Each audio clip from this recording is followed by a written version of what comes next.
Neil McDiarmid, a lawyer with his soul in British Columbia's mining ventures, was a man with a dream.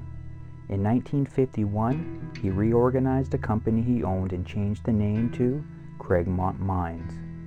Neil knew the demand for copper was growing, and improvements in mining technology suggested that mining of large, low-grade deposits could be viable. This prompted a number of prospectors, including Neil, to examine old showings of copper belts, including those on the Promontory Hills near Merritt, BC. Craigmont drilled 2 holes, but found little. Hole 3 hit ore. The man supervising the drill was boiling over with glee when he called the next morning, according to Ron Renshaw of Mining World magazine. He shouted over the phone, "Ron, I took it down to 93 meters. At that depth, the core was loaded." Although it turned out that the ore grade was still not sufficient to warrant a mine, excitement was high. Neil, a perpetual optimist, would not quit. "We mortgaged everything we had to keep it going," said his wife Lucille. "Neil would not stop, and I did not want him to either. He wasn't optimistic. Thank God." In September of 1957, with all of their hopes and money riding on it, Hole 7 was drilled to a depth of 235 meters. The hole averaged 1.91% copper and 37% iron for 197 meters. Hole 7 was the clincher. Before the end of the year, Craigmont acquired a total of 155 claims, which covered over 7,000 acres on the slopes of Promontory Hills.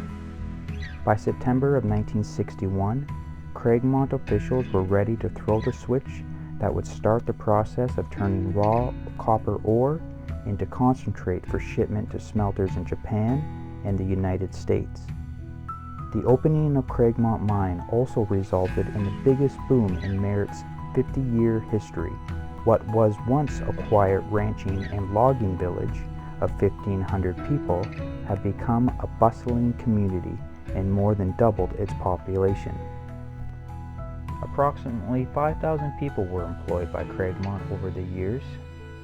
The mine started with open pit mining, but mine officials soon realized if they wanted to mine to greater depths, they would have to become an underground operation.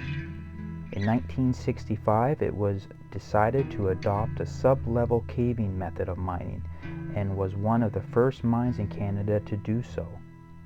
Development of the underground as of January 1st, 1968 totaled 83,300 feet of drifts, ramps, and crosscuts, 26,900 feet of raises, and 1,250 feet of internal shafts. Craigmont had become a successful mine, an achievement that is unusual in the world of business. It continued to be a successful mine through periods of poor copper markets, labor unrest, and government policy changes. But unfortunately, in 1974, economic factors began taking their toll. Profits in mining were being seriously cut, and copper prices were plummeting in the marketplace.